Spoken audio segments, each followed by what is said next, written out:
जो पहली बार आप किसी पेरेंट्स से बात कीजिए या बताइए कि मैं शादी करना चाहता हूँ और सिर्फ यही बोल दीजिए कि मैं शादी करना चाहता हूँ अपनी पसंद से, तो उनके लिए वो शॉकिंग होता है। मेरे पेरेंट्स भी थोड़ा सा रिस्ट्रिक्ट टाइप के थे। कभी हम उनसे फ्रैंकली हमने बात भी नहीं करी कि हम इस तरह से कि हम बता सकें। हमारी इतनी हिम्मत भी नहीं होती थी उनसे बोलने की कि हम उनको बोलें कि भई हम ऐसे एक हिंदू लड़के से भाई चाहते हैं, हम उससे शादी करना चाहते हैं। बड़ी इंटरेस्टिंग एक वाक़या मेरे साथ हुआ। मैं होली फैमिली गई। होली फैमिली गई तो मैं रजिस्ट्रेशन होता है होली फैमिली हॉस्पिटल में। तो मैं जब गई हॉस्पिटल तो मुझसे पूछा गया नाम, मैंने बताया अरविंदर। पूछा गया हस्बैंड का नाम, मैंने बताया एजाज़ अंसारी। तो फिर उन्होंने जो है ऐसे बोला मुझे रिसेप्शनिस्ट ने, और कोई नहीं मिला सी, उसका मतलब कि तुम्हें कोई और नहीं मिला था। तो मैंने कहा ठीक है। फिर मुझे बोली कि मुझे उसने बुकलेट वापस की। तो मैंने देखा पहले उसने सिख पे टिक किया था, वहाँ पे कॉलम है रिलीजन का, फिर उसको काट के उसने मुस्लिम टिक किया। मैंने कहा ये क्यों किया है तुमने? यदि और की लिखा, और क्या है, और क्या हो सकता है? अब तुमने शादी कर ली मुसलमान से तो तुम मुसलमान ही हो गई। मतलब there was so much of anger, इतना गुस्सा उस लेडी के उसमें था। तो मुझे बड़ा शॉकिंग लगा। कभी हम लोगों के दिल में रिलीजन का वो नहीं आया कि भाई तुम सिख हो मैं मुसलमान हूँ। भाई ठीक है, हम दोनों को मिला मिला साथ रहना चाहिए। साथ रहने के लिए भाई मैरिज ज़रूरी है हिंदुस्तान के अंदर या किसी भी समाज के अंदर।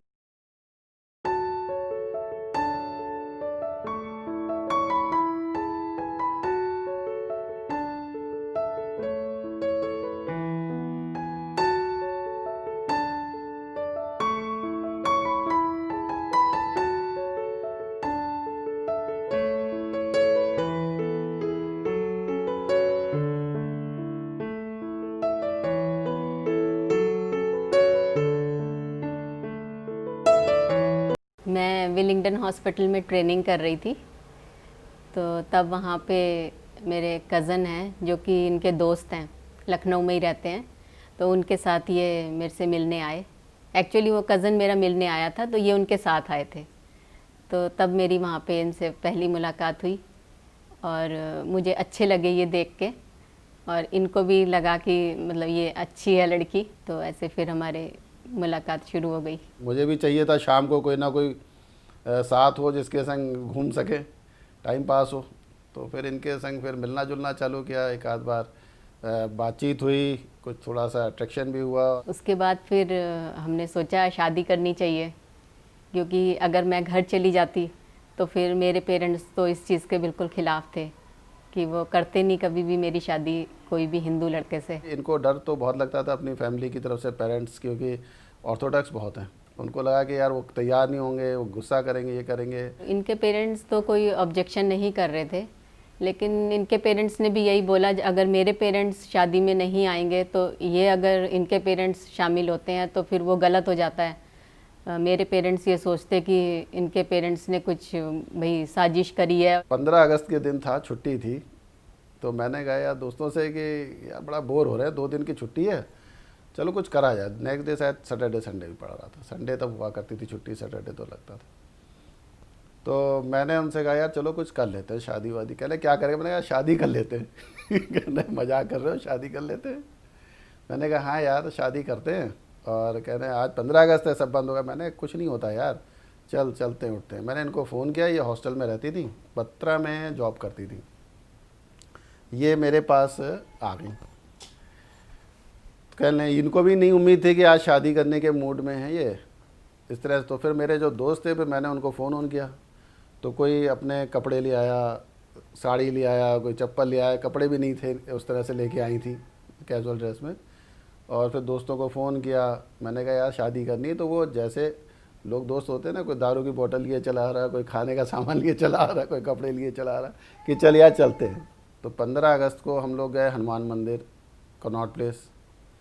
तो मंदिर में ही, हनुमान मंदिर में ही शादी हो गई। खैर पार्टी वार्टी करी। नेक्स्ट डे फिर हम लोगों ने पूरा अरेंजमेंट किया, कोर्ट मैरिज, कोर्ट में सारा वो करवाया। फिर आर्य समाज मंदिर में शादी हुई। हम लोगों ने आर्य समाज ढंग से शादी करी थी और उसमें काफ़ी लोग थे, सभी धर्मों के लोग थे। उसमें इनके कई फ्रेंड्स थे, उसमें हिंदू, मुसलमान, क्रिश्चियन, बंगाली, पहाड़ी, सरदार सभी थे। तो काफ़ी अच्छा लगा हम लोगों को।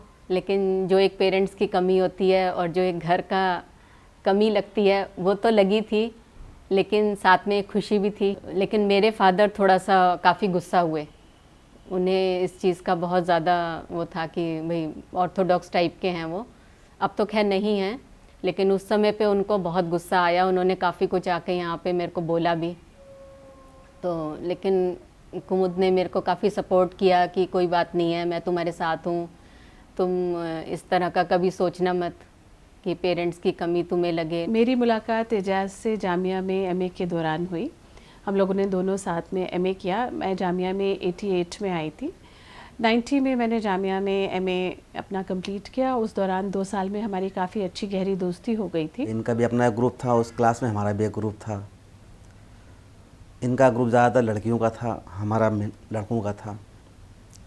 इस तरह आपस में बातचीत होती रही। फिर टूर पे गए, फिर वहाँ मुलाकातें हुई, फिर और भी कई एक्टिविटी में हिस्सा लिया। फिर हम भी इनसे मशवरा करते थे, ये भी मशवरा करती थी, बात ऐसी। तो भाई ऐसा लगा कि भाई हम दोनों का जो है जहन काफ़ी मिलता जुलता है, तो हम लोग काफ़ी साथ रहने लगे। भाई हम पढ़ने में वीक थे, तो हमें पढ़ाती भी थी कभी कभी। क्योंकि हमारी दोस्ती जो थी वो आगे काफ़ी बढ़ रही थी और हमें ये लग रहा था कि ये दोस्ती जो है शायद एक परमानेंट रिलेशनशिप में टर्न ले सकती है। हमारी जो लाइकिंग है एक दूसरे के लिए काफ़ी बढ़ गई थी। तो इनकी फैमिली में भी इनके ऊपर प्रेशर था कि अब आपने अपने पोस्ट ग्रेजुएशन कंप्लीट कर लिए तो वापस आ जाइए अगर आपको पढ़ाई नहीं करनी है। पर क्योंकि हम लोग का एक ये भी प्लान बन रहा था कि हम लोग शादी करेंगे और शादी करने के बाद हम कहाँ सेटल होंगे, ये भी हमारे लिए बहुत बड़ा सवाल था। अचानक से फिर हमारी लाइफ जो एकदम टर्न ली और हमने एकदम से तुरंत शादी का फैसला किया, उसका कारण ये था कि मेरी एक दोस्त थी, उसका भी मैं नाम नहीं लेना चाहूँगी, इंटर रिलीजन अफेयर चल रहा था। She was also going around with a boy from different community and suddenly there was a breakup. उनका जो है ब्रेकअप हो जाता है and they were very close to us, you know, they were kind of our mentors and this thing influenced both of us. इस चीज़ ने हम दोनों को बहुत ही प्रभावित किया और भी इमीडिएटली डिसाइडेड नहीं हमें शादी करनी है। फिर हम लोगों की शादी हो गई। फ्रेंड्स ने बहुत सपोर्ट किया, फैमिलीज़ तो बिल्कुल, ना उनकी फैमिली ना मेरी फैमिली। इनफैक्ट मैं उस वक्त इस पोजीशन में भी नहीं थी कि मैं अपनी फैमिली को बताऊं, क्योंकि my father had very categorically said he is very nice boy. वो मिले थे एजाज को, वो जानते थे, उसको कहते थे कि दोस्ती की लेवल तक तो ठीक है, लेकिन शादी मैं कभी भी तुम्हें अलाउ नहीं करूँगा। तुम किसी भी से शादी कर सकती हो, अपनी चॉइस के लड़के से कर सकती हो, लेकिन कम्युनिटी के बाहर नहीं कर सकती हो। और इधर एजाज को भी ये लग रहा था, उसकी फैमिली का प्रेशर उसके ऊपर बहुत ज़्यादा, तो because he comes from a very small village जहाँ पे इंटर रिलीजन मैरिज की कोई कल्पना भी नहीं करता था। और वो इतने डर गए थे, वो लोग सहम गए थे कि उन्हें लगता था कि इसका जो 1992-93 बहुत ही क्रिटिकल पॉलिटिकली भी था सिनेरियो। और हम 2-4 कपल्स से मिले थे जिनका बड़ा बुरा हाल था एंड हम लोग कोर्ट मैरिज भी करना चाहते थे। हम कोर्ट गए तो वहाँ टाउट्स ने हमें घेर लिया, तो हमें समझ ही नहीं आ रहा था। देन वी डिसाइडेड कि हम लोग निकाह करेंगे because that is the safest. Gopi को मैं पहली बार मिली थी जवाहरलाल नेहरू यूनिवर्सिटी की इलेक्शन के बाद जो सुबह होती है, काउंटिंग के टाइम हो चुका था। तो मेरे एक दोस्त थे स्कूल ऑफ इंटरनेशनल स्टडीज़ में, वो भी गोपी को जानते थे। ये लोग सब सेंट स्टीफन कॉलेज से हिस्ट्री करके आए थे, तो उनका क्लासमेट से मेरी दोस्ती थी। तो उनके गोपी के क्लासमेट जो स्टीफन से थे, उन्होंने WPS सिद्धू उनका नाम था, तो उन्होंने एक्चुअली मुझे सबसे पहले गोपी से मिलवाया था। JNU जो है पॉलिटिक्स के चलते जो है काफ़ी जो है वो एक तरह की जो है एक अपॉर्चुनिटी थी जो है लोगों को आपस में जो है मिलने की और साथ में रहने की। फिर हम वहाँ पे डेमोन्स्ट्रेशंस में मिलते थे। फिर मेरा थिएटर में इंटरेस्ट था और मुझे बाद में पता चला गोपी का कोई ख़ास नहीं था, लेकिन वो मेरे साथ जाया करते थे मंडी हाउस। हम प्लेस देखने जाया करते थे। क्या कहते हैं, मैं क्या मतलब, गोपी ने मुझे प्रपोज़ किया और मैंने स्वीकार कर लिया बस। लव एट फर्स्ट साइट तो नहीं था। वो समय के साथ हम 3-4 साल रहे वहाँ, एक दूसरे से मिलते रहे और इस तरह से जो है फिर हमने तय किया कि साथ रहना है। एक्चुअल मेरी शादी हुई थी 30 हज़ारी में। मैं तो रोज़ वाले जो कपड़े पहनती हूँ वही पहन के चली गई थी और मेरी फ्रेंड थी, उसके काइनेटिक होंडा के पीछे बैठ के मैं 30 हज़ारी गई थी। ये लोग वहाँ से आ गए थे। मेरी मामी थी और मेरे 2 कज़न्स थे 30 हज़ारी में। फिर वो मेरी माँ मुझे घर ले गई 30 हज़ारी से, बोला कि नहीं, जब तक हमारी जो रिश्तेदार वगैरह के सामने हम एक छोटा सा मतलब कुछ भी करें एज ए टोकन, अगर तुम लोग नहीं कोई रिलीजियस सेरेमनी चाहते तो एक छोटा सा कुछ करने के लिए, तो फिर हमारी चेम्सफोर्ड क्लब में हमने वो रिंग एक्सचेंज किया था और एक माला एक दूसरे को डाल दी थी। बस उनकी तरफ से ये हुआ। और मेरी जो मदर इन लॉ थी, उन्होंने मुझे 2 साड़ियाँ दी। इनके केरला, ये लोग नायर कम्युनिटी से हैं।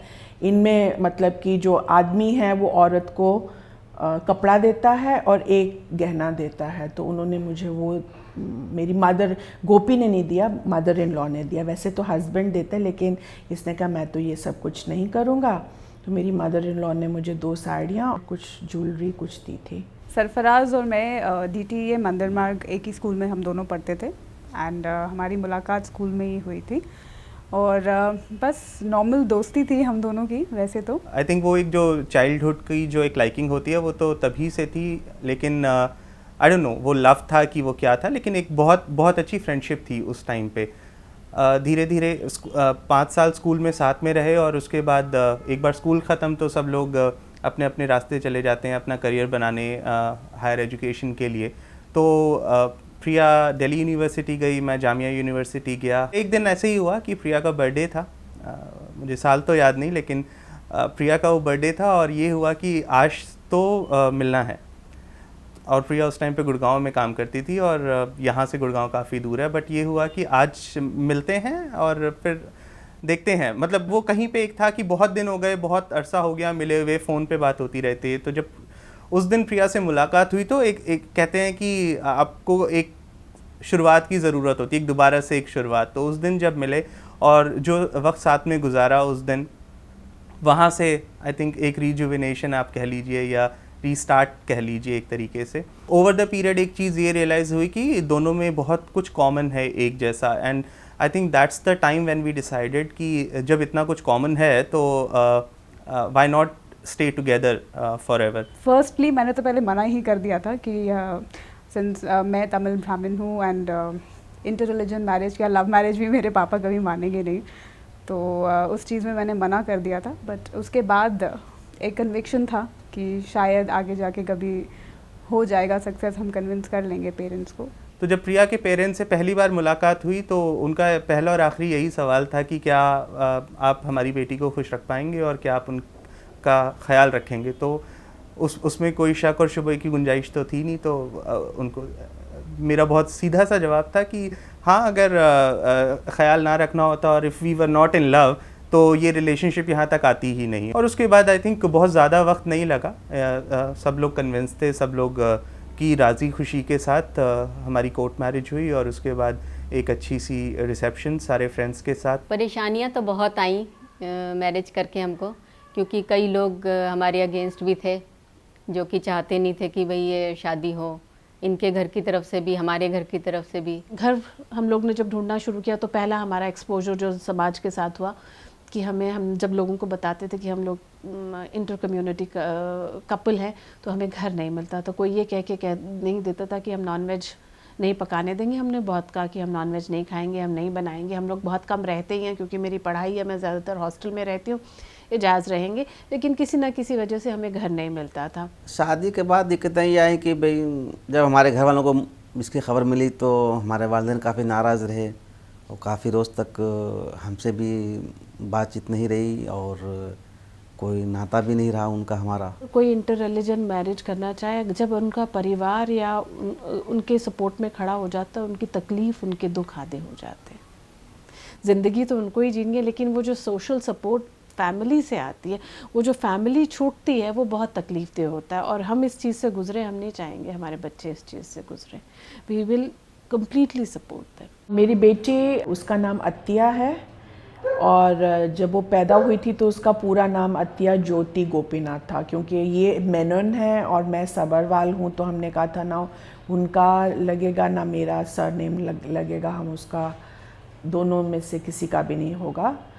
तो उसका नाम है अत्या ज्योति गोपीनाथ, मेरा फर्स्ट नेम और गोपीनाथ का फर्स्ट नेम। जैसे कि भारत के शहरों के बच्चे हैं, मल्टीलिंगुअल हैं, वो भी मल्टीलिंगुअल ही बड़ी हुई है। गोपी मलयालम में बात करते थे उससे बचपन में, हिंदी में भी करते थे हम घर में, और पंजाबी में भी करते थे, और वो काफ़ी दोनों भाषाएं बोल लेती थी। और मेरी माँ ने उसको पहली वो जपजी साहब की पहली जो पाठ है मूल मंत्र, वो भी उसको सिखाया था और वो बोल लेती थी। जब वो छोटी थी तो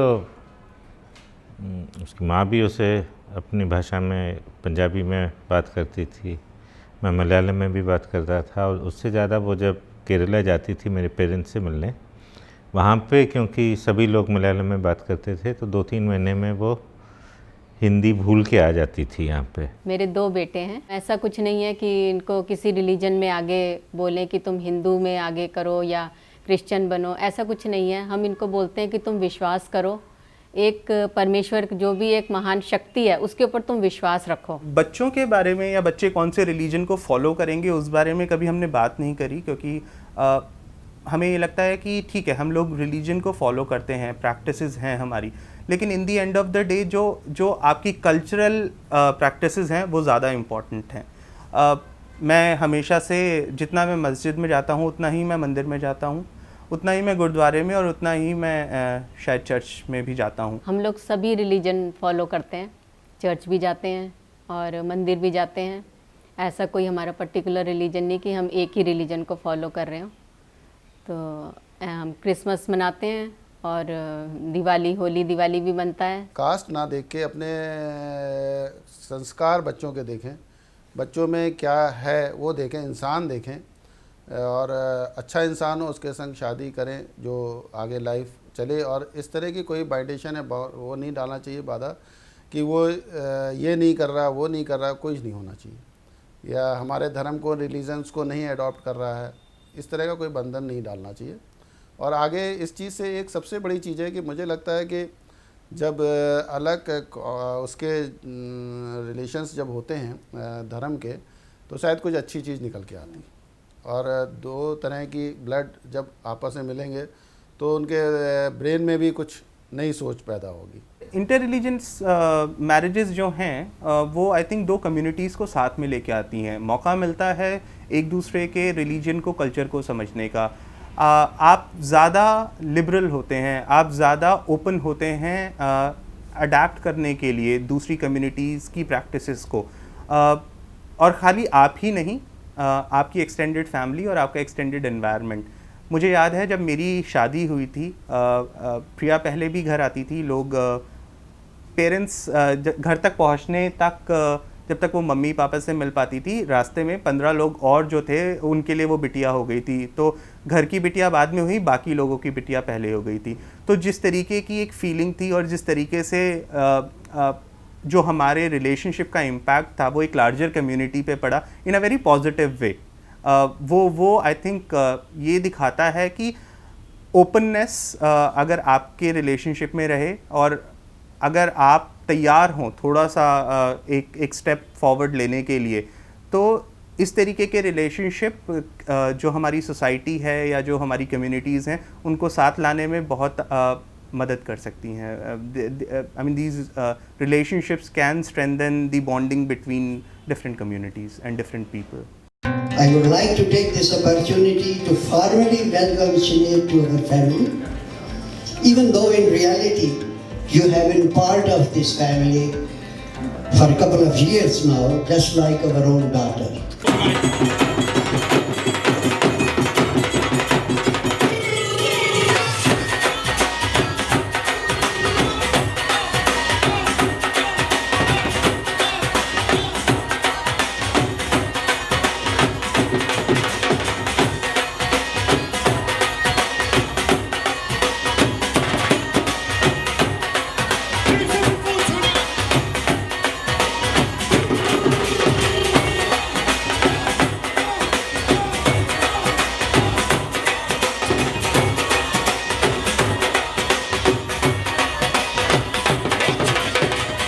अगर आपको हमारा ये वीडियो पसंद आया है तो लाइक और शेयर करें।